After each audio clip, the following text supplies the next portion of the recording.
Vice President.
Senator Crease. Thank you, Mr. Vice President.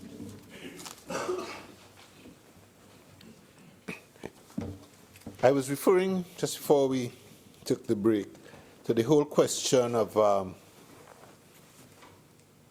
crimes not yet a crime, or activities not yet officially recognized as crimes, and the implications for statistics and their statistical review against that background. And I was thinking of things like domestic abuse and the standard treatment in the past when people reported domestic abuse in the police stations.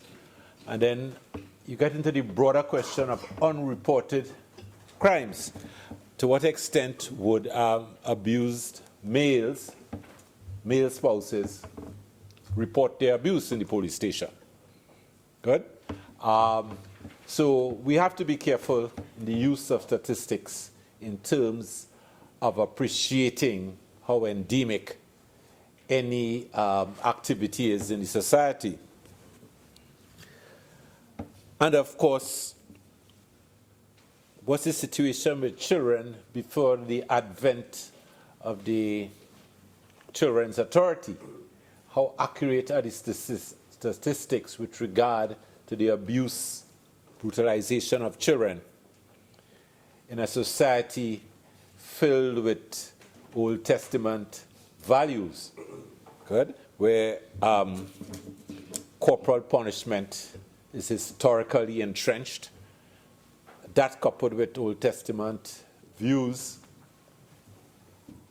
what was the situation before the records which the Children's Authority might be able to capture, so that we can appreciate the extent to which that type of violence and that type of crime is pervasive? And I always contend that the final frontier of democracy and the winning of rights for any particular group is really the final frontier, is the liberation of children from the tyranny of adults. But moving beyond that, the whole question of perception, of seeing, of how the mind's eye is framed in a post-colonial polity is critical, because it's how we see things allows us and frames us for appreciating the need for new initiatives and new perceptions about what constitutes crime in our society. And human trafficking, of course, although it's an age-old crime in the Caribbean, because the transatlantic slave trade, human trafficking, the arrival of indentured,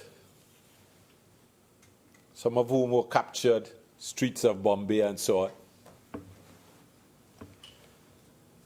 Again, human trafficking. So that there's the need to understand all that took place in our past and all that we are predisposed to accepting. I remember seeing, and I think I've said it here already, seeing on television a then commissioner of police being interviewed on national TV, and he was denying that human trafficking exists, and I'm talking about within the last 15 to 20 years. And I found that, quite frankly, amazing. So he can't be for real. He cannot be for real to say that there's no human trafficking in Trinidad and Tobago anywhere after the 80s. The term Blue Note Queen, to those of the relevant generation, only refers to one thing: the traffic in human flesh from the Dominican Republic and Colombia to Trinidad and Tobago. Those of us in the know that is what it means. And that these people are brought here and their passports held, and what is that if not human trafficking? And if a commissioner of police is denying the existence of human trafficking, we're in serious trouble. And I saw that on national television, right here in Trinidad and Tobago, within the lifetime of everybody present in this house. Human trafficking. And I suppose, life is full of ironies, because the only person or persons I know to have been charged with human trafficking is a member of the police service. I think we're all familiar with that incident on the plane. So, fitting piece of irony that a commissioner of police denies the existence of human trafficking, and a policeman is the first to be charged for human trafficking, and in the context in which I was describing. So that perceptions is important. I don't know what he perceived human trafficking to be, but as I keep saying in this house, the culture of the West Indies is to smuggle and grumble and grumble and smuggle. And that is as old as human trafficking is in this part of the woods, because that is a description that Record, Auger, and Gordon gives to the planter class through the 16th and the 17th century, in the early days of sugar cane plantocracy. Smuggled and grumbled and smuggled. That's the dominant culture, not only Trinidad, but across the Caribbean, and I don't mean Anglophone Caribbean, the entire Francophone, Spanish-speaking, Dutch-speaking, smuggled and grumbled and smuggled. So there's no idyllic path to the criminal situation in the Caribbean, far less Trinidad.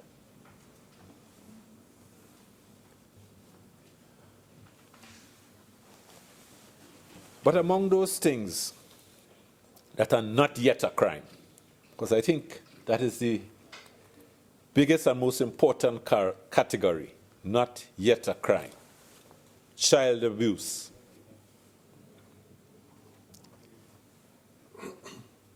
And I think it's on page 5 of today's Express. It's quite instructive. And if I may, I want to quote from an article by Renuka Singh, page 5 of today's Express. And it is really ironical.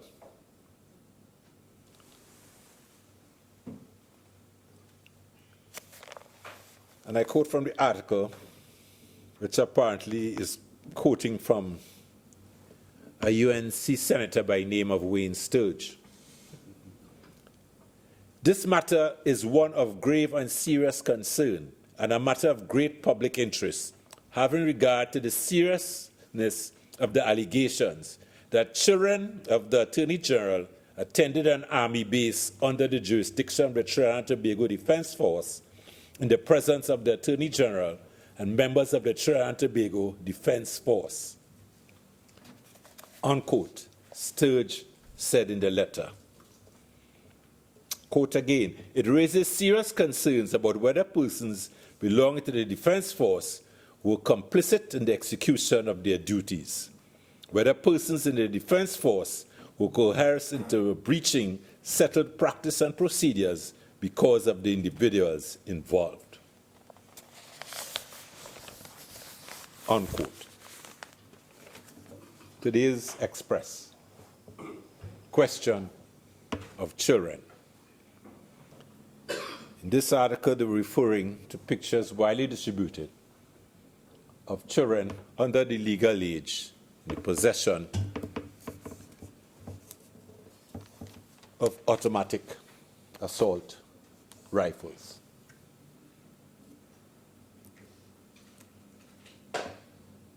I keep saying that the final frontier is not the liberation of Africans, it's not the liberation of East Indians, it's not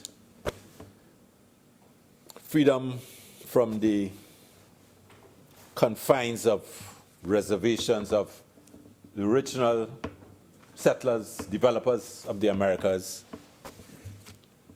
the Amerindians. Final frontier of liberation is that of children oppressed by adults. Things fall apart on the one hand, and things come together uniquely on the other. Things that are not yet a crime.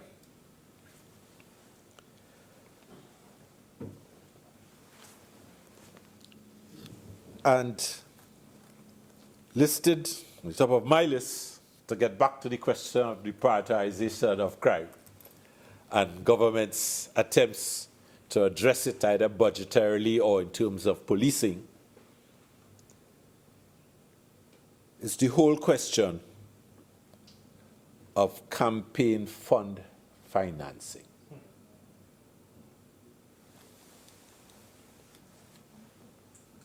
We had one government in power from 56 to 86, then another from 86 to 91, then a reversion, and then a new government, and then a reversion, and then another government under the People's Partnership, and the PNM is back in power again. And the only consistent factor on the question of political party financing, campaign fund financing, is the Representation of the People Act, ROPE, where I think there's some limit of 50,000. And we all know that can't reach very far. The cost of sound systems, so your average political gathering, hiring of trucks and so on, the maxi taxis and buses that we see ferreting people to various locations. Are we all in this chamber satisfied that what exists, the little that exists on our law books pertaining to political party financing is truly and honestly observed. And are we satisfied, after all of us watched the Hillary Clinton and the Trump and the Bernie Sanders campaign and the implications of the analysis of MSNBC and CNN, that Bernie Sanders was average $27 ahead by the Americans who supported him, that now President Trump donated how much? Millions from his own money. And how many more millions were in the Clinton campaign? Millions of dollars I'm talking now. And what position did we take on that, viewing it from afar, looking at the Americans? Did we feel in our gut, yes, something is wrong here? Something is wrong with Hillary's financing? Well, what about our local situation? What about our campaign funds financing?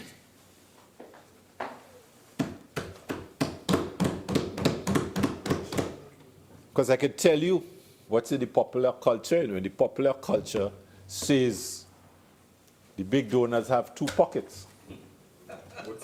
Everybody get a piece. And they have two jerseys.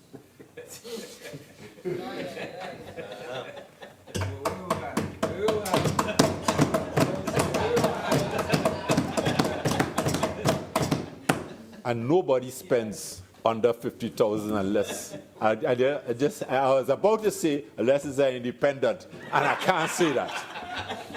And we all know why I can't say that. Because we all know why they have this miserable, untruthful rumor about somebody in some campaign at the last turn of the century going around with a suitcase full of money. We know that to be totally untrue. That could never happen in Trinidad and Tobago. There could never have been somebody with a suitcase full of money financing campaigns. Somewhere in the States that happened. Surely, not here. Don't believe that. Would never believe that. So, perception. We see ourselves as clean. When we look at Sanders, Hillary, and Trump, which one, any of us, would more like ourselves to be? Sanders, Hillary, or Trump? You know, during the campaign, I felt that Trump was probably the cleanest. Was his own money. But with the parliamentary congressional committee's investigation that's rolling out, at least we know where Hillary's money came from.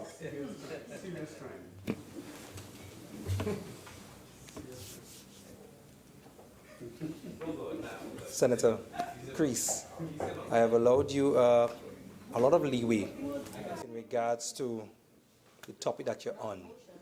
We're dealing with a motion on crime in Trinidad and Tobago.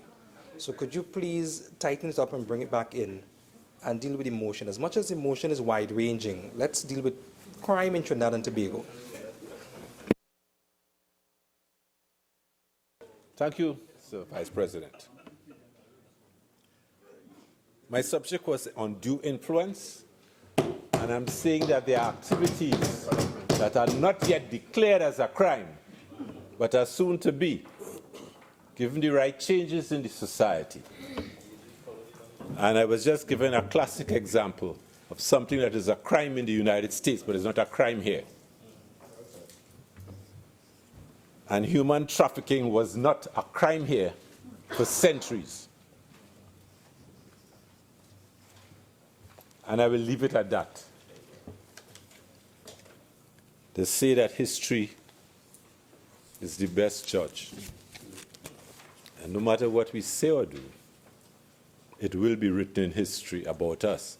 I'm making sure that the Hansard would record me as condemning the absence of campaign fund legislation.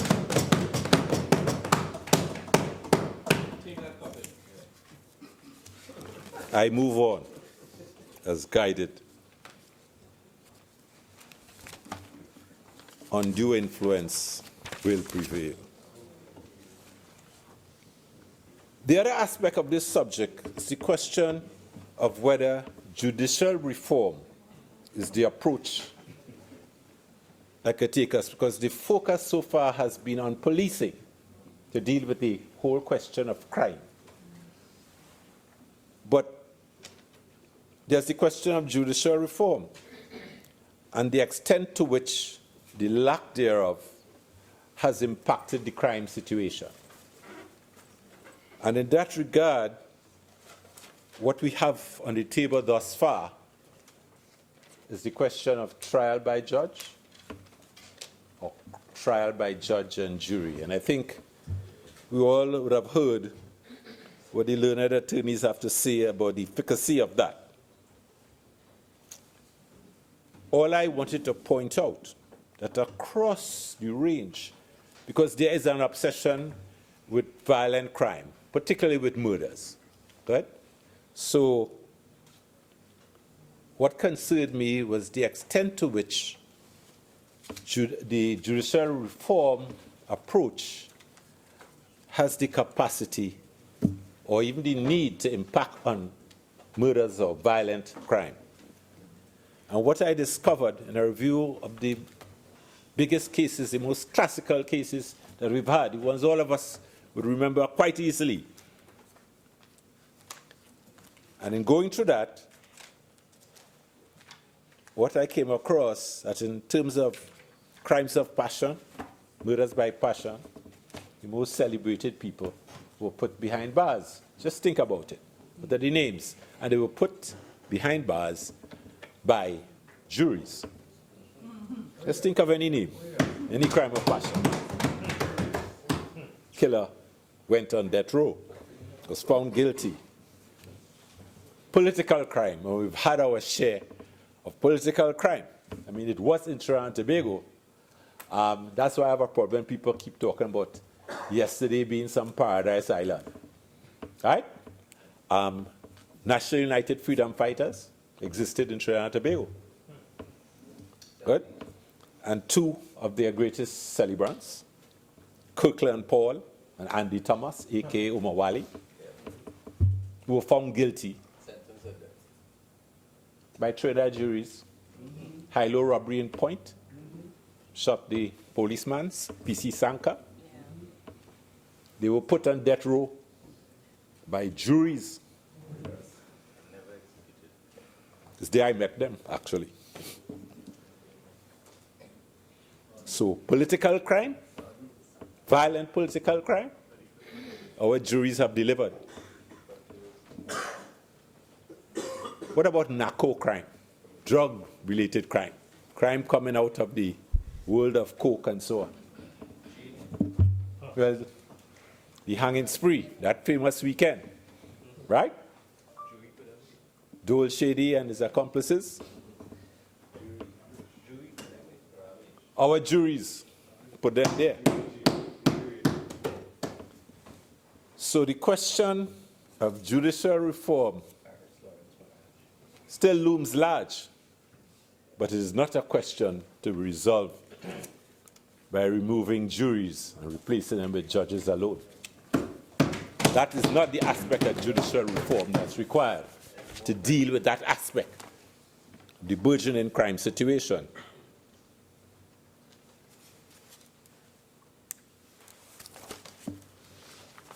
Yeah, and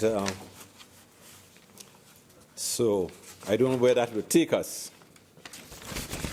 Finally, I wanted to deal with the question of penal reform, because I think in all of this, we lose sight of the fact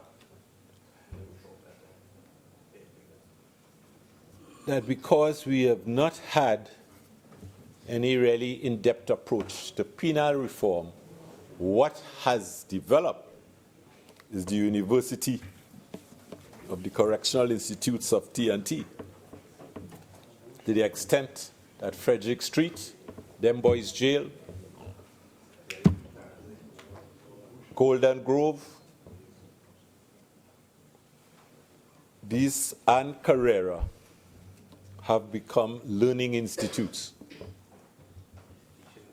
And I say that after having for 7 years served as an investigator at the Office of the Ombudsman, where I was able to visit these institutions and to have private conversations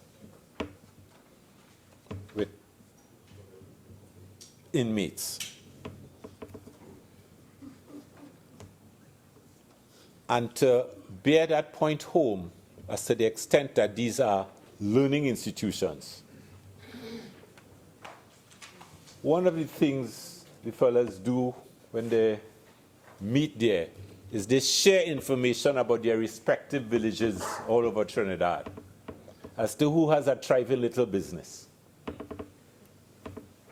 and the operations of that thriving little business and how much cash it handles and who carries it home and who carries it to what credit union or what bank or what have you. So they would set up the play, even tell them where to get the gun locally for a fee. That is how that operates. So when the police looking for the usual suspects, there are no usual suspects. There are informants who tell people how to put on a walk in the village. And that's why some of the fellas could come into the village, as they say, put on the walk with no mask on, because nobody wrong there really know them. So they're not afraid of being identified, especially in the era before cameras. Senator, you have 5 minutes. Thank you, Mr. Vice President. Especially in the era before cameras. So for most of the 90s, they had a good time. And into the early part of this century until people start putting, cameras became cheap and people started putting in cameras. At the heart of the problem, it's not just the question of the prisons being overcrowded. And if you know when Frederick Street Prison was built, you know it has to be overcrowded. Because it hasn't expanded an inch, because the walls are there on the same block. We have to look at the question of disaggregating the prison system. The same mistake we made with the massive junior sex and senior sex in which children got lost. It's the same mistake that's going on in the prison, where we have these general prison systems and we ferry people, and then that creates other problems. So every morning they race it up and down the highway with the police dipping in and out in an entourage of prisoners. So the two sets of people get blue light treatment at the highway. Ministers running late and prisoners. Something has to be wrong. Something has to be seriously wrong with us. I am saying that we need to disaggregate the prison system.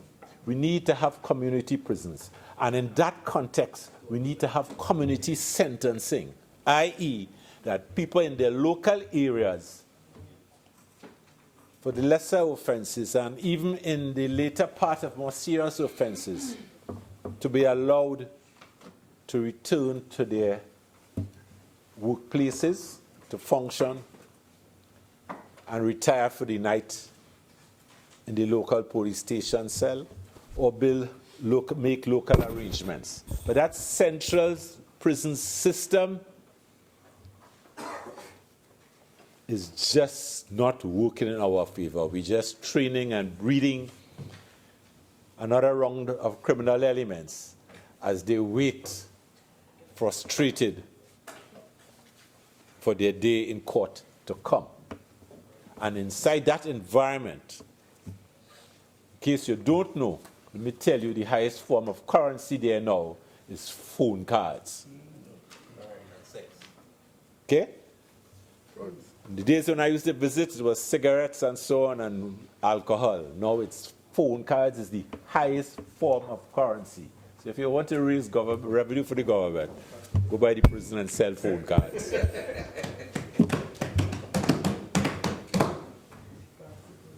And the officers there will tell you how to do it.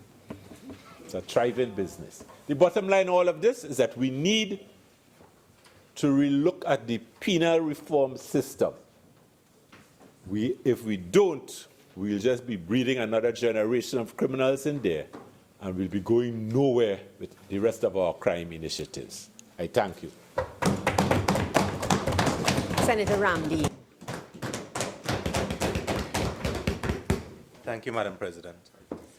It is a privilege for me to join this debate on this motion, Madam President, which we on this side consider to be the most important issue that our country is faced with today, the issue of crime.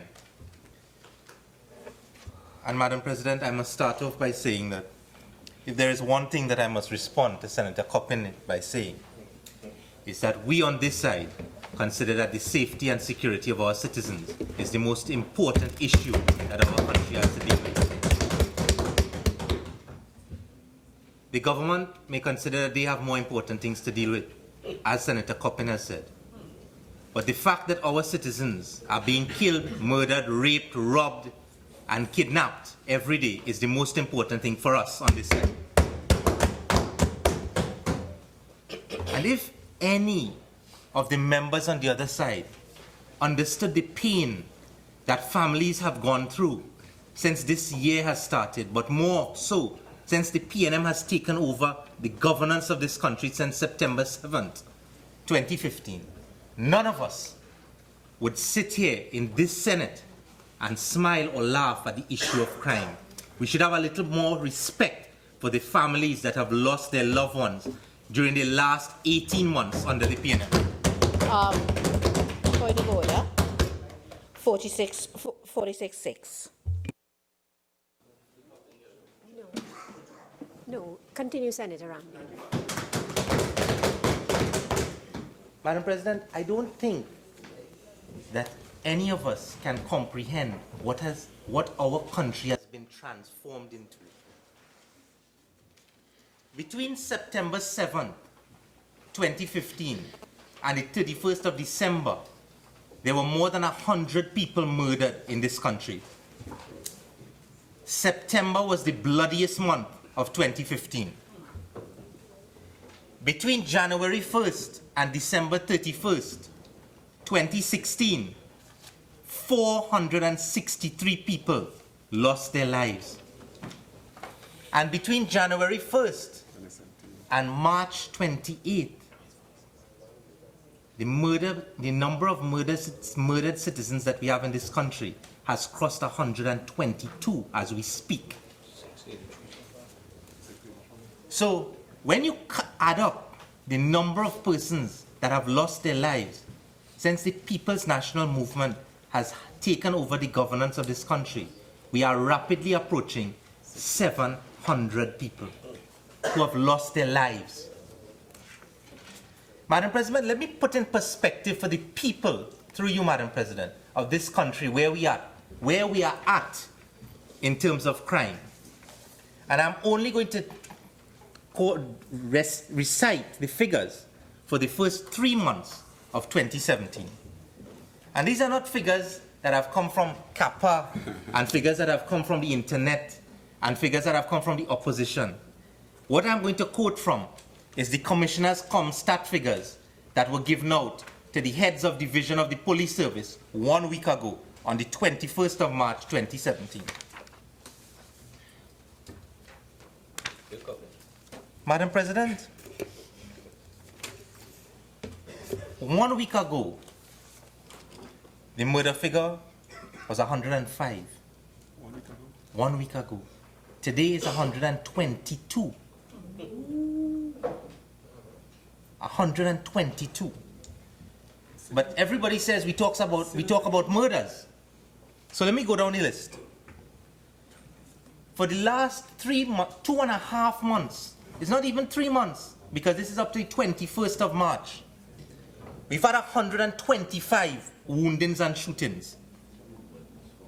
You know what that comes up to, Madam President? 50 people in this country are wounded and shot every month. Wow.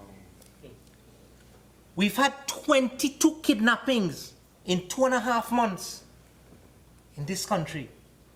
22. That is 9 per month. We've had 460 burglaries and break-ins. That works out to 184 burglaries and break-ins per month. Robberies, we've had 494 in 3 months, in 2.5 months. That works out to 200 robberies a month. That is where we are at. This is what is, I'll be coming to that.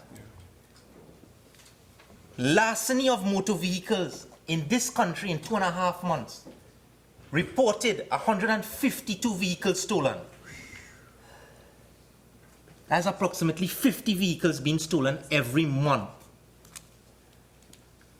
Possession of firearms and ammunition, 179 reported. That is 71 per month.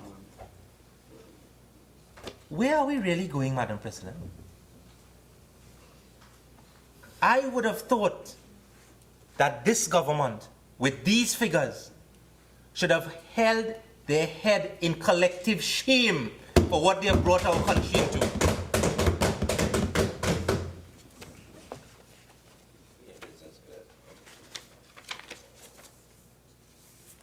In the Southern Division, 5 kidnappings, 28 vehicles stolen. Wow. Right? One figures. In Tobago, they want to bring sandals in Tobago. Any crime figures in Tobago, Madam President? Last year, at this time, there were no murders in Tobago. This year, they have 4 already. Right? So everybody wants to play with the figures. That's gone up by 400%. So, burglaries and break-ins in Tobago, in 2.5 months, 49. But bring sandals, and we expect tourism, right? The tourism industry will grow in Tobago. Madam President, it is deplorable when you see the state of safety and security of our citizens in this country. I would have thought that a responsible Minister of National Security would have come today and answered this motion and tell this country and the people of this country that they will be safe and secure at some time soon. But you see, this boils down to one thing. It's 2 things, Madam President. It is 2 things that have our country in the position that it is in today. It is a crisis of competence, and it is a crisis of leadership. We have absolutely no leadership. And to quote someone who's very familiar in the news these days, the former Attorney General, Mr. Ramesh Lawrence Maharaj, the latest advisor to the PNM, the buck stops with the Prime Minister. The PNM, the People's National Movement, were elected in this country on the 7th of September 2015. They were elected to govern into the future. They were not elected to govern in a review mirror and talk about what happened in the last 5 years. And that is what has us in the position that we are in today. Because the Minister of National Security will come to the Senate, answering a motion on crime, and tell us about the last 5 years. Well, the people don't want to know about the last 5 years. They want to know about the 5 years from 2015 to 2020, if they last that long. We have to stop looking in the review mirror and start looking in the windshield and tell us what you are going to do. Today, we hear that the government is going to build a police station in Enterprise. And the slogan of the Minister of National Security is, the time is now, the place is Enterprise, and the force would be used.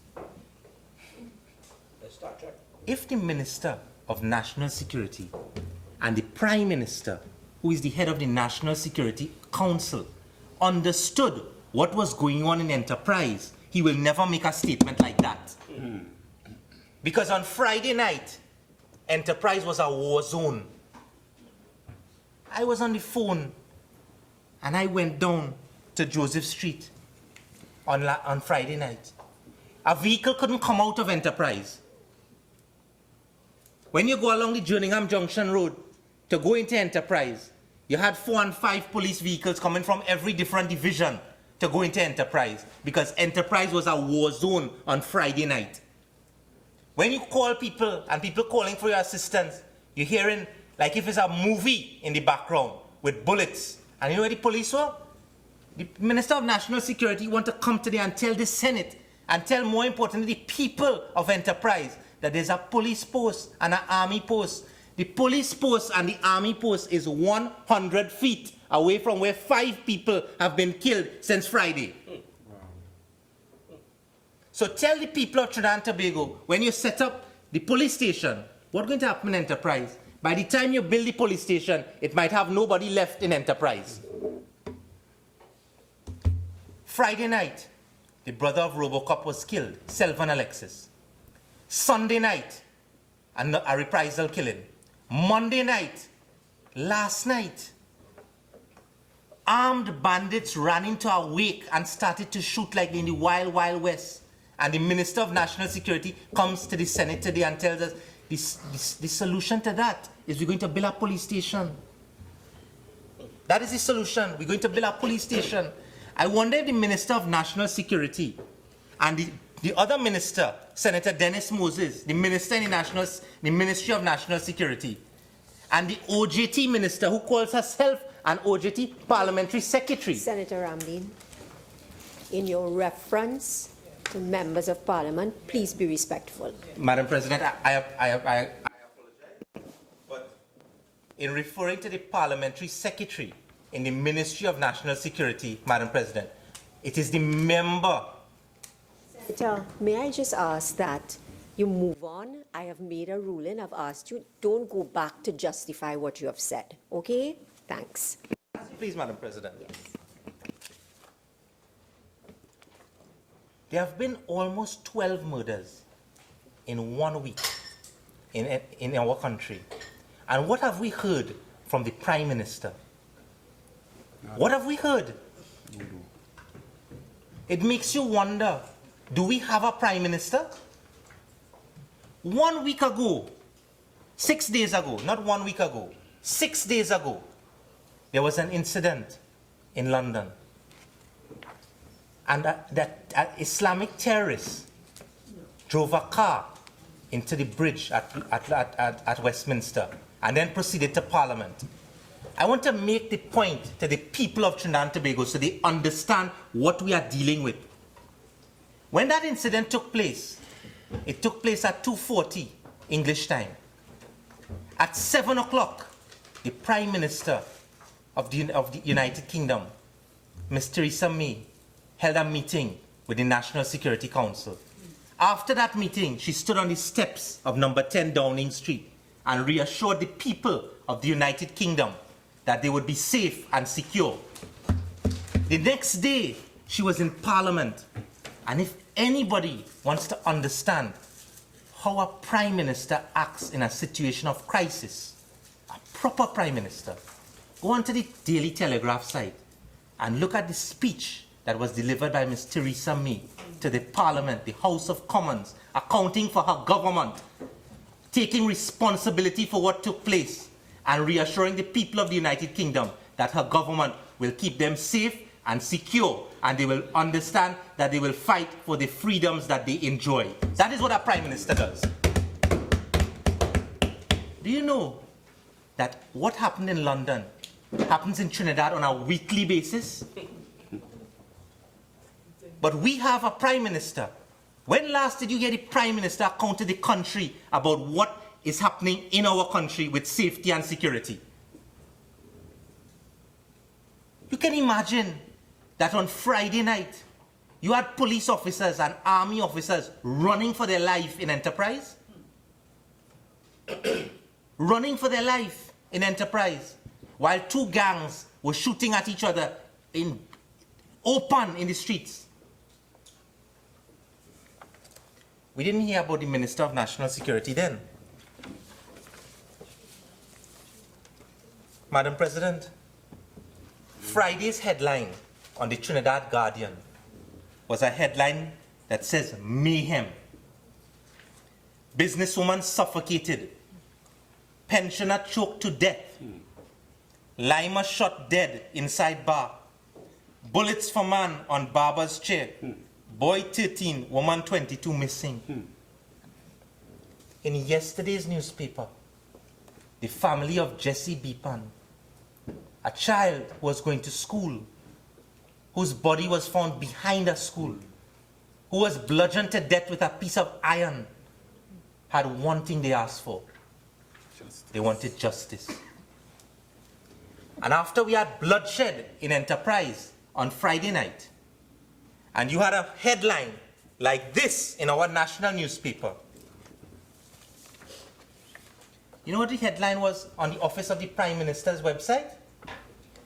The Office of the Prime Minister was opening the Prime Minister's golf tournament on Saturday. That is what we have.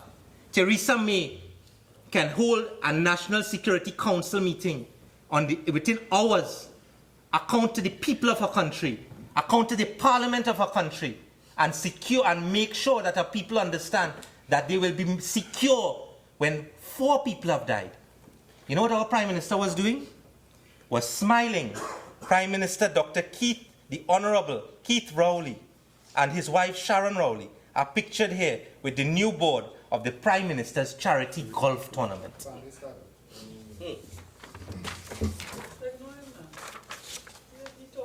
This is the concern that the Prime Minister has for the people in Enterprise. This is the concern this is the response of the leader of our country after more than 12 people have been murdered in 1 week. That is the response. Don't address the nation. Don't let your Minister of National Security and your second Minister of National Security and your Parliamentary Secretary in the Ministry of National Security come out and speak to the nation and tell them they will be safe. We have put things in place. The army will go down to Enterprise. But you know what I find very, very ironic is this. When the People's Partnership were in government, the present Attorney General, being the PRO of the PNM at that time, would go up and down the country. And you know what he would say? He had a standard line. When Rome is burning, where is the Prime Minister? Well, I want to ask today, when Enterprise is burning, where is the Prime Minister? When Arima is burning, where is the Prime Minister? When Port of Spain is burning, where's the Prime Minister? But I'll answer it ironically. The Prime Minister is on his way to Houston.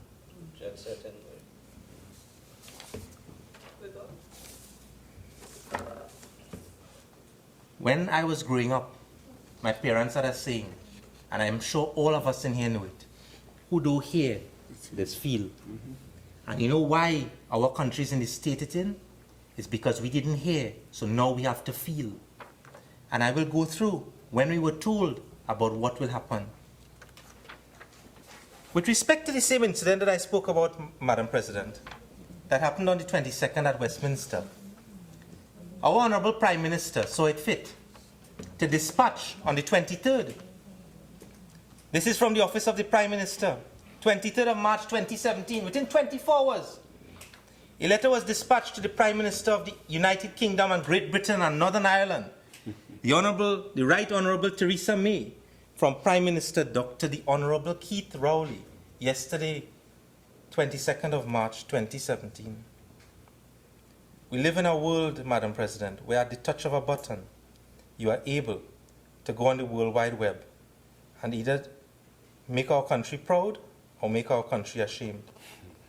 So I want to read into the Hansard today. What was put up on the internet by Rachel Walker, a British citizen, writing to the Honourable Prime Minister. And this is what Ms. Walker said. As a British citizen I'm always grateful. I'm sorry, let me start over. Dear Dr. Keith Christopher Rowley, as a British citizen, I'm always grateful for condolences to my country. However, in your case, Mr. Rowley, you can take back your condolences and give it to the Trinidad people who have lost loved ones in circumstances just as horrific as we have here in England. Pay respects to your own people of whom you serve before you worry about other countries. People are unhappy with your service. I know it's none of my business, as I'm not a Trinidadian. But I follow the news, and I can't help but feel it for the people. Show empathy for your people first. I'm sure they feel a raw insult by this piece of news here. Get your act together. You see, I say, when you listen to the comments on the other side, they don't understand the pain of the families that are suffering as a result of the crime situation in this country. They don't. And that is why we can have a prime minister who can do what we are seeing happening in our country. Who don't hear this feel, Madam President?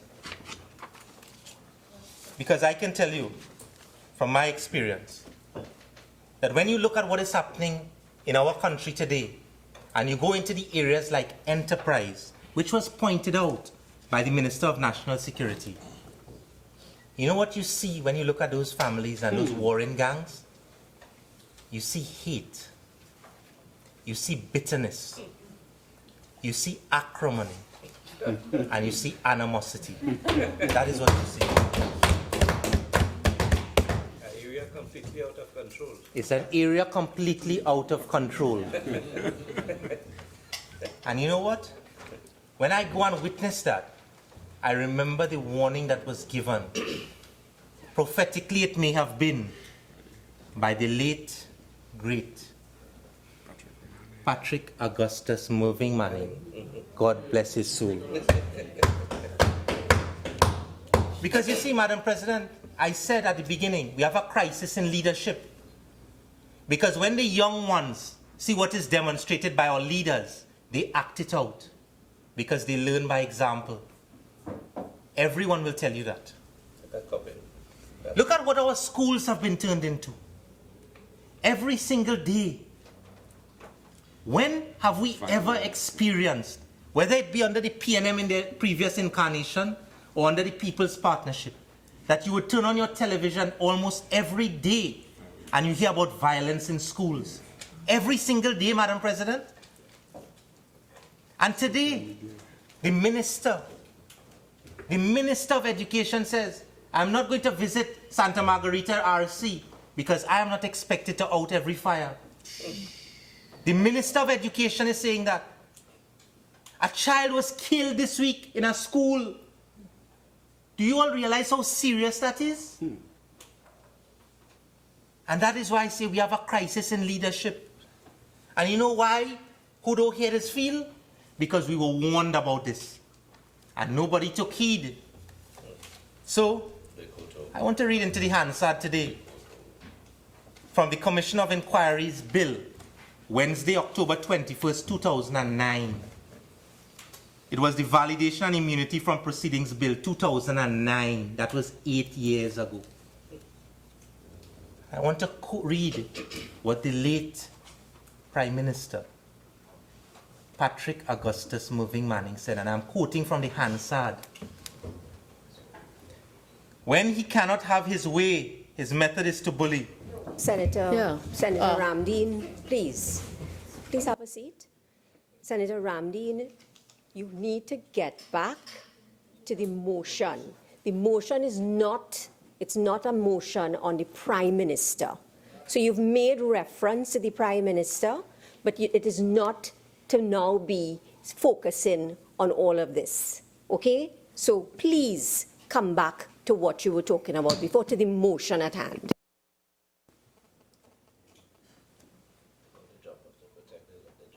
The government was elected to govern this country. And they were elected to govern this country. And the reason why we find ourselves in the position that we find ourselves in today is because there is a lack of competence on the part of the government. And it starts with the Prime Minister.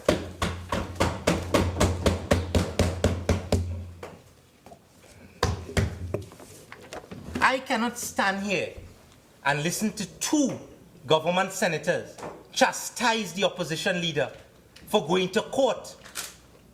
For going to court, number one, to represent someone who is exercising their right to the protection of law that is guaranteed under the Constitution.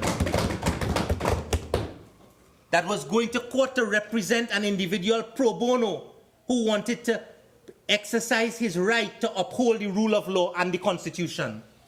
I cannot stand here and listen to the Minister of National Security chastise the opposition when every member of this House took an oath to uphold the Constitution and the law. Chastise the opposition for the government not being able to appoint a commissioner of police. Unlawfulness breeds unlawfulness. This government is chastising the opposition for shutting down an illegal organization called SORT. They chastised the government for going to court and striking down 2 orders that were unlawful and unconstitutional.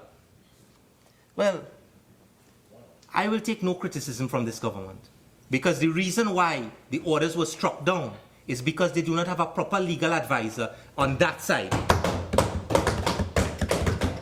And on this side, we have many proper legal advisors led by the leader of the opposition. You bring 3 pieces of legislation and boasting that you have a suite of legislation. And soon, what sweet will soon turn sour. What sweet and milk now? It'll sour. The criminal procedure, plea discussion and plea agreement, the miscellaneous provisions, trial by judge alone, the indictable offences, pre-trial procedure bill, 3 pieces of legislation, not what the paper is written on. And it's not Gerald Ramdeen saying so. The man who is advising the government now has told you that the government has a duty to withdraw those 2 bills from the parliament.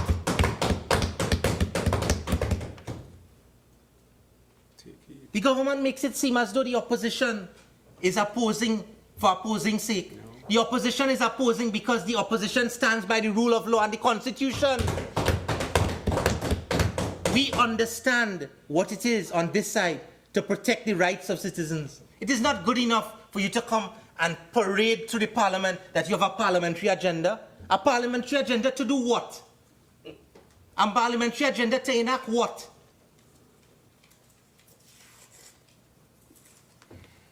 The government has absolutely no idea how to solve the crime problem in this country. Absolutely none. The Minister of National Security quoted today that they arrest 175 people. Just imagine this. 175 people arrested, and that is something that the Minister of National Security is boasting about as if it's an accomplishment. Arrested, not charged, arrested. All right. On this side, we do the research. 175, right? 175. You know how much serious crimes committed in this country since the beginning of this year? 2,356. Wow. So when you come here and talk about 175 arrested, that has nothing to do with detection rate, you know. Because that's people you're picking up when you go down in Enterprise and you go up down in Rich Plain and you go up Arima and you go up Lavantil, you're picking them up and you're letting them go. What we want to know is how much charged for the 2,356. Commissioner of Police, you know how much that is? 7%. That is who are arrested, not charged, you know, arrested. Not convicted either. Right? We don't even get to conviction. Right? So let the Minister of National Security come and tell the House that 175 people have been arrested, as though that is some kind of accomplishment. Madam President, do you think that if this had occurred in the private sector, and a private sector firm had been contracted to secure the people of this country, and 700 people had been murdered in 18 months, they could have continued to keep their position? The problem with this government is that they simply, you They simply have no competence to do anything. The former UNC Attorney General, who is now advising the government, has given them a plan. Given them a plan. But even that is not going to help them. Because the plan, there's nobody to implement it. The Attorney General. Anyway, I want to deal with one matter before the time runs out, and it is this. Madam President, on the 15th of May 2006, I remember it very carefully, a child was murdered in this country, 4 years old at the time. Her name was Amy Anamantudo. That was on the 15th of May 2006. Amy Anamantudo, when she was murdered, was 4 years old. She was lifted by the person who murdered her and placed on a door and hung by her neck. She was then beaten 20 to 30 cuffs where her atrium was ruptured, her ribs were broken, and she died. Her body was in rigor mortis by the time it reached from Marabella to San Fernando. She was 4 years old. Marlon King was charged for that murder. He was convicted on the 1st of March 2012. 6 years after. As I stand and speak here in the Senate today, I heard Senator Coppin talk about Senator Sturge and about transcriptions. Marlon King was convicted and sentenced to death for the murder of Amy Anamantudo on the 1st of March 2012. I stand here on the 28th of March 2017. The notes in the appeal of Marlon King have not been prepared by the court as yet. 6 years after. And they want to talk about financial autonomy to the judiciary. Let the judiciary tell you how it is that a man has expired the 5-year deadline in Pratt & Morgan. Senator Ramdeen, do not bring the administration of justice into this debate in the manner that you're doing. Okay? Proceed.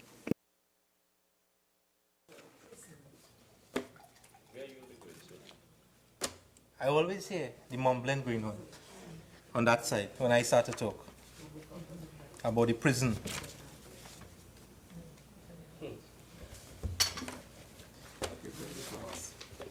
The facts always bothers the PNM. A 10-point crime plan they fooled the country with in 2015, before 2015. They had the solution to crime with their 10-point crime plan. Senator Sturge has already gone through it, so I'm not going to go through it. What I'm going to go through it is what they promised the people of Trinidad and Tobago, the deceit of the PNM. You know what they promised the people? They promised the people that they would set up a police management agency. I'm reading from the 2015, Let's Do This Together, the PNM People's National Movement Manifesto. This is a crime. This is what they roll out and fool the country with. They're setting up a police management agency. Where is that? 18 months on. They're setting up a joint border protection agency. Right? For the porous borders. The budget documents will show that this government spent $500,000 out of $7.6 billion on a border protection agency. They're setting up a disaster risk management policy. Where is that after 18 months? A scientific investigation strategy. Where is that after 18 months? A police service inspectorate. Where is that after 18 months? Babble. Just imagine this PNM government told the people as part of their manifesto on crime that they're going to have community safety partnerships. But they shut down community policing. They're going to have intelligence-led national security model. Where is that after 18 months? They're going to have a policy on prison management. All of this was told and promised to the people of this country as part of the crime plan. Because before 2015, they had the solution for everything. Lo and behold, when they were elected after the 7th of September 2015, they had the answers for nothing. I'm obliged. Madam President, we are in a very, very sad place in this country. If the Minister of National Security had cared for the lives of the people in Enterprise, we would have heard today that there would have been a limited state of emergency in Enterprise from tonight. Senator Ramdeen, in your last 5 minutes, try not to make what you're saying so personal to the minister and to members. So you can put that a different way. Okay, that last sentence. Government, led by the Prime Minister, had cared about the lives of the people who have lost their lives, the 122 of them, for the year thus far. We wouldn't have a letter being written to the people of the UK. We would have letters going out to the citizens of our own country who have lost their lives, whose families have lost their children, whose children have lost their fathers. Under this government, 3 people lost their lives in one night. In one night in Derby. Terry Edwards, Sanjay Mahabir, and Kevin Fuller. Can you imagine that the wife of one of those people had to go on the headline on the Express and beg the government for therapy for her 11-year-old and her 14-year-old who couldn't live without their father? And this government comes to this parliament and tells us about what took place under the partnership. That is your answer? And withdraw the motion. And about withdraw the motion on crime? Under the SSA, you know the Attorney General told us? He said we de-silo in. Under the preliminary inquiry, you know he told us? We declog in. You know what I want to tell the government? Start demitting. Start with the Minister of Labour. That's your issue. If Senator Sturge, please. it is time that the government understands their responsibility, the people of this country. It is time that they understand that they have a duty to secure and provide safety and security to the people of this country. And it is about time that the Prime Minister does what is right and remove the Minister of National Security. I thank you, Madam President.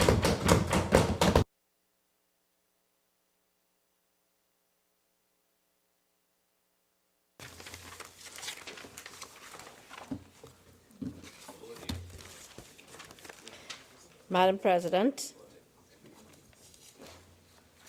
I beg to move that this House do now adjourn to Tuesday, I think it's the 4th? Tuesday, 4th April at 1:30 in the afternoon, when we shall deal with government business, Bill number 3. Thank you. Honourable Senators, before I put the question on the adjournment, leave has been granted for a matter to be raised on a motion for the adjournment of the Senate. Senator Amin, you have 10 minutes. Thank you, Madam President. Madam President, I have brought a motion entitled "The Failure of the Government to Continue the Use of the Biometric Smart Card System, which ensures proper service delivery and accountability in the disbursement of social support services to disadvantaged persons." The use of a highly secure automated method of recognizing each citizen in Trinidad and Tobago, of storing and collaborating information pertaining to their identity, was the brainchild of a former Attorney General of Trinidad and Tobago, the Honourable Kamla Persad Bissessa. Following the change in government, it was the former Prime Minister Honourable Patrick Manning who who began the implementation of this platform during his term in office. However, it was during the term of the People's Partnership that significant cost was taken by the government to purchase these machines, to put in the software, to do the training, and to ensure that there were several machines in this country. And it was fully implemented to coordinate the delivery of social services. And those social services, Madam President, include public assistance grants, disability allowances, food card, the old age pension, the general assistance grant, which covered victims of natural disasters, the rental assistance for persons who were evicted and needed urgent help to cover 3 months of their rent, needy persons who needed a one-time assistance, home repairs, and school supplies grant. With this system, one's fingerprint is scanned and stored together with their biodata. And it really served to improve the delivery of social benefits to citizens and prevent growing cases of fraud. At this time, Madam President, I just want to quote from a Guardian article of August 25th, 2015. By using the biometric card, eligible citizens of Trinidad and Tobago will be able to access a range of social benefits, including social assistance grants, disability grants, food cards, and general assistance grants. The biometric card will ultimately help to lower the administrative costs, the abuse of state funds, fraud, and stress upon the beneficiaries. And they were quoting the minister at that time, Mrs. Christine Nwalo Hussein. The introduction of the biometric card system had already detected 4,000 dubious applicants, said Minister Nwalo Hussein. She continued in this Guardian article, while we were in the process of enrolling persons in the biometric smart card, 4,000 persons were actually removed from the system due to fraudulent activity, hence saving this government several hundreds of thousands of dollars. The biometric cards are now ready to be issued to 8,000 people in this country. Based on early feedback, people are generally excited about the biometric smart card. They are saying it will make collecting the grants easier for them. End of quote. Madam President, 3 things I want to stress on that are very important, are very critical here, that I will come to later, is to lower the administrative costs, the abuse of state funds, fraud.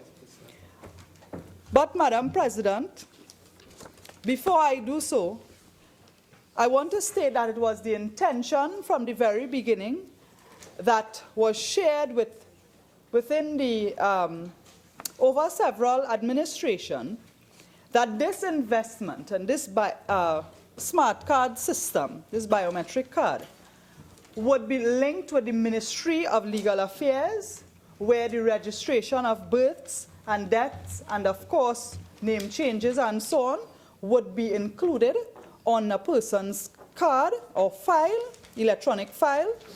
The Ministry of National Security, where information concerning immigration status and citizen status is stored. Housing, because HDC applicants are not only for ownership of houses but also for rental, and HDC has their own method of assessing income.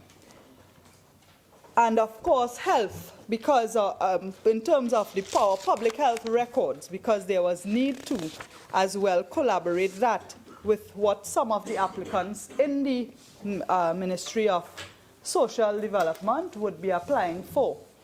Sometimes a client could go to the ministry and claim to be very ill when their records at the hospital say something differently. Very often, persons in the who apply for social benefits are asked to bring records from the hospitals, and many of them wait for months to get that medical file or a statement from the hospital to verify their position. Madam President, it was an article on Newsday, Tuesday, 5th April, and it was also on the ministry's website, where the TT card holders are reminded of April 15th deadline for biometric enrollment. And the Newsday indicated that the Ministry of Social Development and Family Services advised citizens who had difficulty using their targeted conditional cash transfer program TT card, commonly known as the food card, in the last week that it was due to technical difficulties. A statement from the ministry advised that the problem has been rectified and all systems related to the card continue to function, allowing clients to use their cards to make purchases at affiliated retail outlets and grocery stores throughout the country. Persons were advised to call a hotline, and the ministry reminds TT card holders to complete their biometric enrollment by April 15th. Failure to do so, it is said, will result in the temporary disruption in the ability to access funds as accounts will be placed on hold. The statement indicated that this exercise was being undertaken to ensure updates and processing of the applications, along with distributions of funds, and to continue for it to be managed in an effective manner to guarantee food support to those who need it most. Madam President, it turned out that even persons, clients, applicants who made that deadline, that April 15 deadline, who went to the ministry, still had You have 1 more minute. still had their service disrupted. Madam President, what this has led to is that beneficiaries of many of these programs are now receiving checks. You throw out the check and balance that the ministry had to ensure that public assistance or welfare is not being spent to purchase alcohol or cigarettes, as could have been done with the TT card. This situation is unacceptable. It leads to wastage, it leads to fraud by applicants, and it also leads to businesses given the opportunity, again, as they used to before the use of the card, to change checks, to cash checks that may or may not belong to a person, give them cash, and which they can use for anything. And it could cause, in situations where unfortunate persons, clients, can be defrauded by their relatives. And these things used to happen before the introduction of the card. Madam President, this is a failure on the part of the government, and I would appreciate a response in terms of how this system could get back on track to ensure delivery for citizens. Minister of Social Development and Family Services. Thank you, Madam President. Madam President, in 2010, Cabinet approved the utilization of a multi-application biometric smart card as the payment mechanism for grants administered by the ministry. And these grants would have included the senior citizen pension, disability grant, public assistance grant, and the food card. Now, the biometric system, once it was properly implemented and managed, would have allowed for the streamlining of service delivery and the elimination of double dipping and leakages. The system was comprised of 2 distinct modules: the identity management module, or the biometric platform, and the financial platform, which supported the transfer of payments to recipients and managed the interface between the bank and the biometric platform. Now, the Ministry of the People and Social Development entered into a 1-year contract with the IN Consortium in October 2014, and the initial cost of the system for that 1-year period was $67.4 million. And that comprised the biometric system that cost $34.8 million, the maintenance of the biometric platform, which was $2.8 million, and the financial platform, that cost $29.8 million. Madam President, it is important to note that the annual maintenance cost of $29.8 million for the financial platform was based on the enrollment of all 170,000 grant recipients of the ministry. Now, although the biometric system was developed and delivered to the Ministry of the People and Social Development in October 2014, by February 2015, only 3,000 grant recipients had been enrolled. So staffing was ramped up on the project because we needed to increase the numbers. By June 2016, however, just approximately 62,000 grant recipients, or 35% of all grant recipients, had been enrolled. And there were only 3,158 food card recipients, or 2% of all grant recipients, being transitioned and were being paid via the biometric system. Madam President, this meant that there were over 24,000 households who continue to access food support via the debit card system. And there was an additional 5,548 persons who had been assessed and approved for food support, but they could not have been paid. The delay in payment to those persons was due in part to the existing debit card system being deemed obsolete by the bank and the bank's implementation of its decision to discontinuing any further new cards. And I note for this House here today, Madam President, that the financial component of the system, which was supposed to facilitate payment of cash via the biometric card, was never operationalized because the providers failed to secure all of the necessary approvals from the central bank. The absence of this component severely compromised the effectiveness of the system, as it meant that approximately 134,000 persons could not be transitioned to the biometric card. Now, this resulted in the Ministry of Social Development and Family Services having to pay for the maintenance of 3 support systems of payment, 2 for the food card and 1 for the other grants. It was also determined that the ministry was in fact expending approximately $2.7 million monthly to pay $1.7 million to just 3,158 food card recipients, or 2% of all grant recipients. That, Madam President, was a mere fraction of the persons the system was procured to service.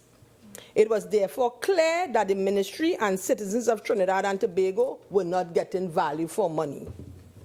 So having regard to the expiration of the contract with InConsortium in October 2015, the cost of the system, the inherent inefficiencies and effectiveness of the biometric system, and our straitened economic circumstances, the ministry felt compelled to find an alternative method of payment. Madam President, it cost the ministry approximately $274,000 monthly to effect payment to approximately 134,000 grant recipients, utilizing checks and deposit methods of payment. A decision was therefore taken in August 2016 to discontinue the month-to-month arrangement with the biometric system providers and utilize checks and direct deposit as the method of payment for the 3,158 grant recipients and the 5,548 new food card recipients who were brought onto the system. This resulted in savings of $2.4 million monthly, and we are still able to curb double dipping with the continued enrollment of the APHIS on the APHIS identity platform. Madam President, the ministry is cognizant of our responsibility to the ministry's grant recipients and to be accountable to the citizens of this country. As a result, we are in the process of implementing several initiatives to ensure optimal customer service and judicious use of state resources. Most notably, our customer service training has commenced and will be carried out throughout the ministry. The ministry is standardizing the processing time for all grants. We have recommenced the direct deposit initiative because we recognize that there could be the issue of fraud with the checks, and we will be transitioning most of the beneficiaries of the social welfare benefits to direct deposit. We are also in the process of upgrading the debit card system for recipients of the food support and expect that exercise to be completed by June 2017. Madam President, the biometric smart card system was intended to be the payment mechanism for all grants administered by the ministry, but non-operationalization of the financial component meant that 134,000 or 79% of our grant recipients could not be paid via the biometric smart card. It was also very costly, with 2.4 million being spent monthly to effect payments to just 2% of grant recipients. So contrary to the newspaper article that was made reference to, it did not in any way lower administrative costs, Madam President. The government's decision to discontinue the use of the biometric system was therefore considered necessary and in the interest of the citizens of Trinidad and Tobago. Thank you, Madam President.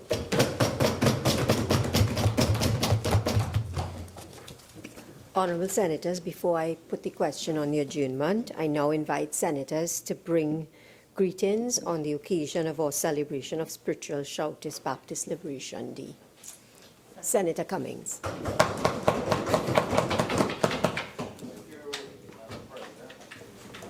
Madam President, in November of 1917, almost 100 years ago, an ordinance number 27 of 1917 was passed and became known as the Prohibition Ordinance, and it prohibited the spiritual Baptists, then known as the Shouters, referred to in St. Vincent as the Shakers, from practicing their religion.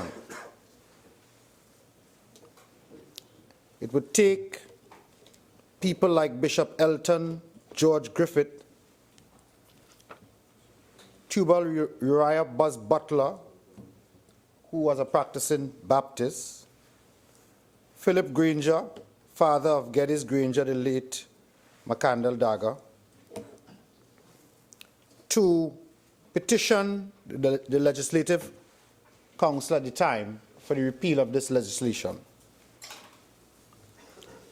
This legislation put severe strain on the Baptist community and forced them at the time to worship in the jungle, in the forests, and to hide, to practice their religion, as they were persecuted and hounded by the police as they fought for 39 years for freedom to worship. They were beaten, arrested, charged, fined, and jailed for practicing their religion. In moving the motion in November of 1917, then Attorney General Sir Henry Gulam said in Parliament, "The Shouters meetings make it impossible for residential occupation." This law was designed to make the practice of the Shouters illegal. They were described as noisy and disturbing the peace. The police had the power to search homes without a warrant, and the magistrate had the power to sentence without the possibility of an appeal. Madam President, in 1951, Act number 20 of 1951, this law was repealed and taken off the law books in Trinidad and Tobago. Today, spiritual Baptists worship freely throughout Trinidad and Tobago, and the religion has spread to other Caribbean territories and even to North America and the United Kingdom in the diaspora there. Madam President, on behalf of the government bench and on my own behalf, I wish to extend to all members of the Spiritual Baptist Shouter community a holy and happy Spiritual Baptist Shouter Liberation Day. May God bless us all. Senator Mark. Thank you very much, Madam President. Madam President, I am very happy to bring greetings to the Spiritual Baptist Shouter community on the occasion of the 22nd anniversary of the Spiritual Baptist Shouter Liberation Day. On behalf of the opposition bench in the Senate, on my own behalf and that of my family, the United National Congress pays tribute to the warrior men and women of the Baptist faith who with resolution and determination refused to surrender in the face of massive discrimination. Their struggle and eventual victory should serve as an eternal reminder that freedom never rolls in on the wheels of inevitability. Freedom must always be fought for, since it is never given. It was under the former Prime Minister, the Honorable Basdio Pandey, whose government granted the very first national holiday in honor of the Spiritual Baptists. A holiday which was promised but never delivered. The United National Congress consolidated this holiday by not only providing lands to the various Baptist faiths at Maloney, but proceeded to construct the first primary Baptist school in Trinidad and Tobago, as well as the first secondary school. Both were done under the distinguished leadership of the Honorable Kamla Prasad Bisesa. Madam President, many may recall the part played by Archbishop Elton Griffith, who was labeled champion for the cause. He led the campaign for the repeal of the Shouter Prohibition Ordinance. And on March 30th, 1951, members of the Spiritual Baptist Shouter community were allowed to practice their religion freely for the first time after being in a state of oppression and discrimination. Madam President, Trinidad and Tobago may boast as being the only country globally to celebrate a public holiday for the Spiritual Shouter Baptist community.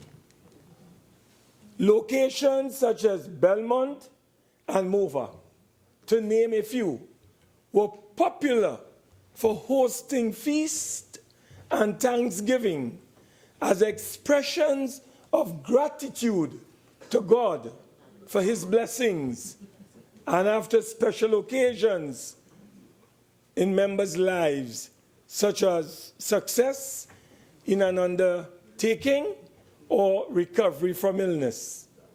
So, Madam President, on behalf of the alternative government, it is indeed an honor and pleasure to extend to all members of the Spiritual Baptist Shouter community warmest blessings of peace and love on this, the 22nd anniversary of the celebration of the Shouter Baptist community on this very auspicious day on Thursday. I wish, in closing, Madam President, to extend to you and to your family and to all my senatorial colleagues on the 3 benches, happy Shouter Liberation Day.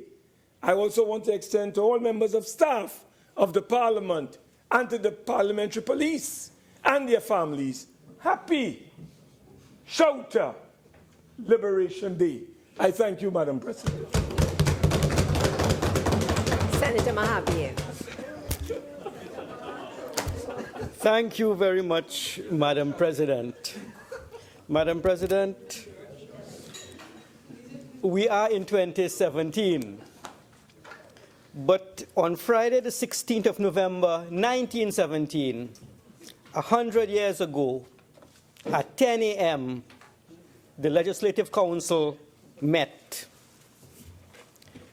And the protagonists that I would refer to are as follows. Attorney General H. Cowper Gallen, E. Prada, member, and Colonel G.H. May, Inspector General of the Constabulary.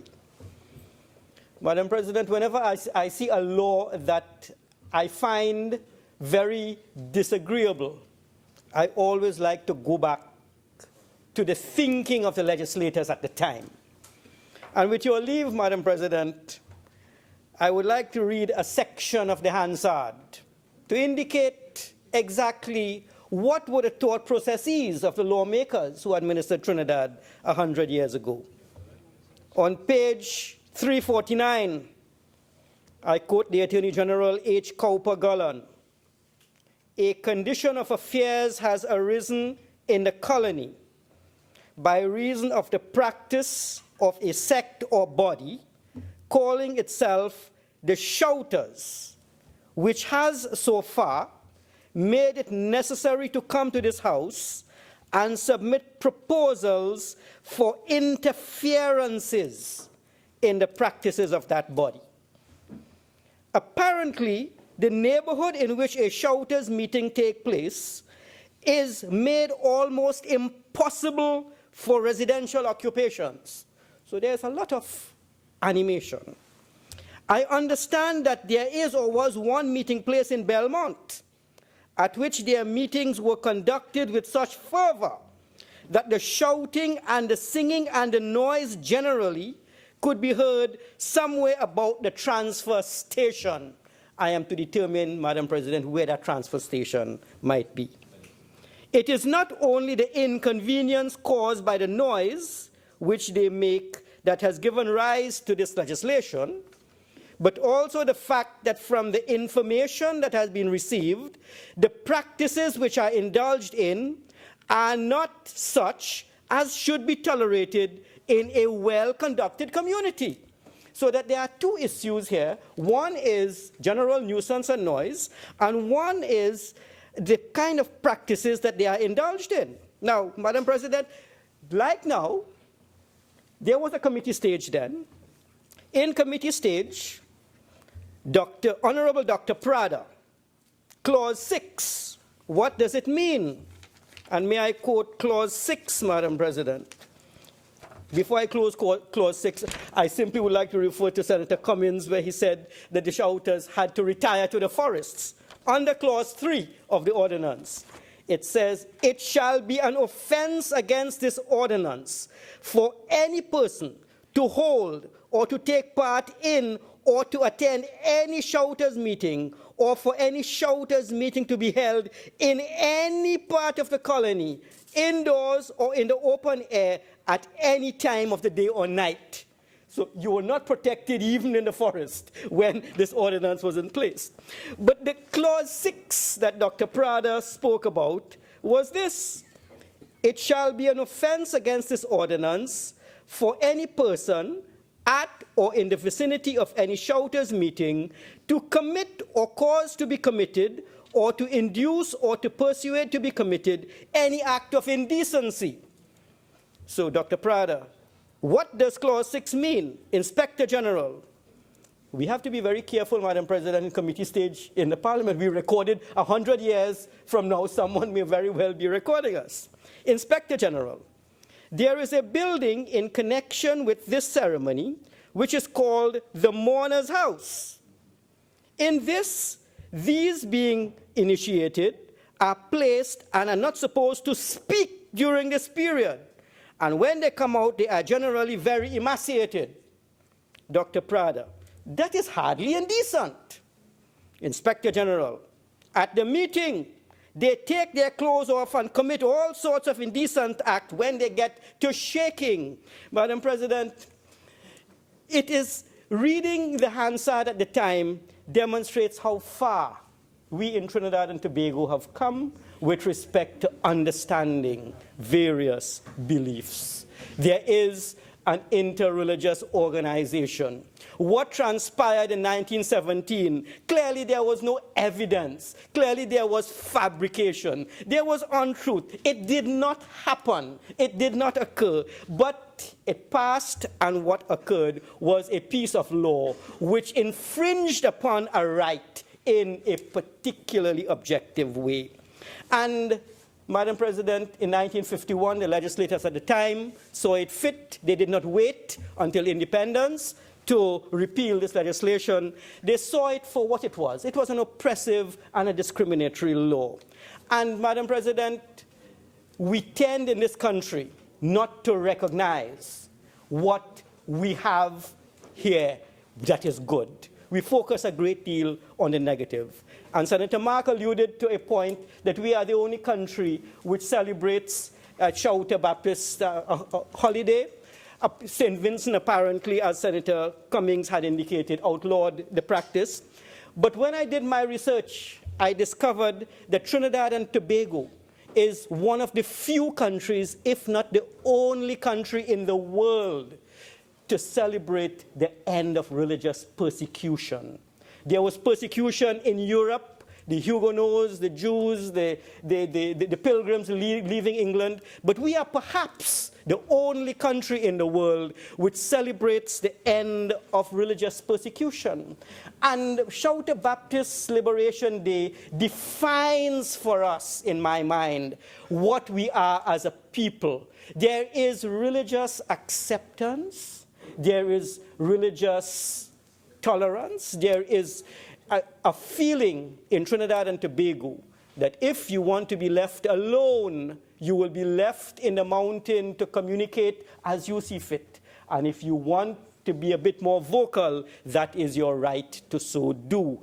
And when, Madam President, we as a people have to discuss with other people, I think we should let them know that Trinidad and Tobago is a country in which religious rights and freedoms are enshrined, so much so, not in our constitution, but also in a public holiday. And Madam President, on behalf of the independent bench, on behalf of all colleagues on my bench, I want to send greetings, sincere greetings, to all members of the Baptist community, to let them know that we celebrate with them. We understand the tribulations and the hardships they have had to endure. But after 100 years, they are still a vibrant community, a strong community, a progressive community, part of the mosaic of Trinidad and Tobago. They have helped define for us the national psyche on religious tolerance. And I say a happy Baptist Day, not only to members of the community, but to all of us in the country and in the chamber. And I thank you for that.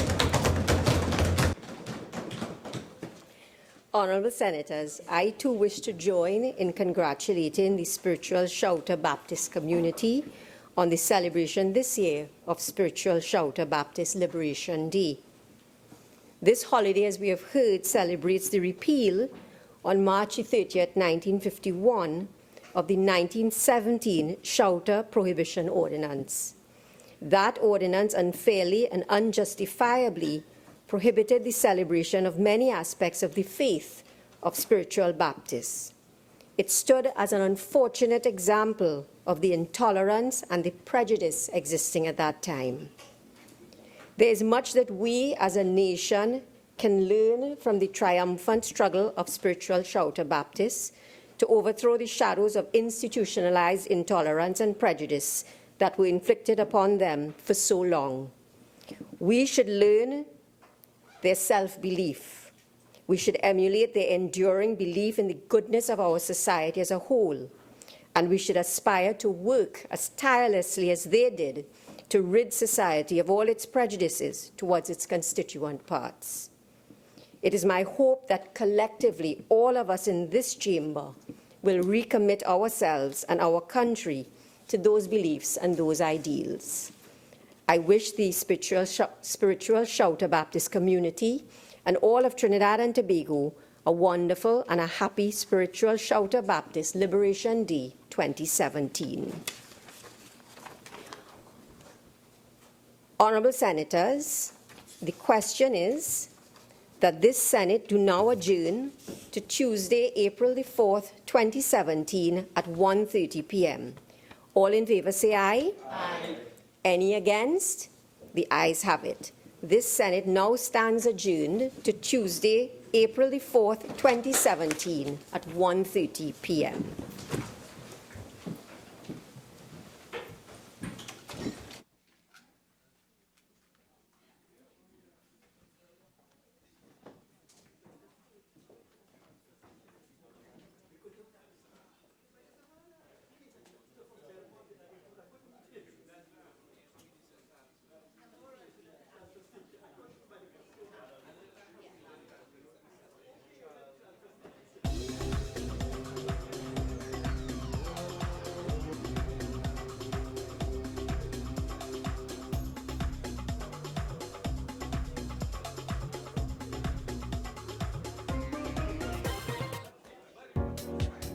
Follow the Parliament of Trinidad and Tobago on Twitter